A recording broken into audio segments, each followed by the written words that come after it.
Are you opposed to me sending you over a little video or a little something about how your people could close business a little bit more effectively?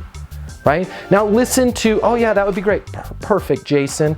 What's the best email? I'll send something over your way. Or what if Jason says, well, you know, we just don't need sales coaching, Matt. It makes perfect sense, Jason, and honestly, where we're at and kind of my knowledge of your situation, I'm not even sure if we could help you.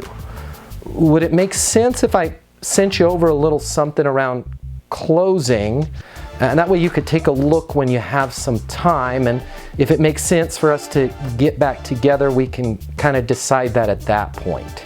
Versus, you know, hey, we're all set, we don't need sales coaching. Well, you know what, Jason, I disagree with you on that one respectfully, but if I could just have 5 minutes of your time, I'd like to show you how our clients are seeing anywhere from 700% increase in their closed deals to 1,000, 10x more sales, which by the way, if you guys were on the call yesterday, some of you were, Drew from Delicious, they're now at a 10x. They're actually there.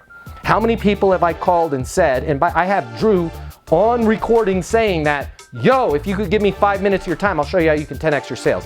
0. Because what do I sound like when I do that? And I'm curious to get your guys' opinion on this. Has anybody worked on, and I know it's tough, but has anybody tried to focus and work on slowing your speech down, dropping the enthusiasm, and being more like a doctor?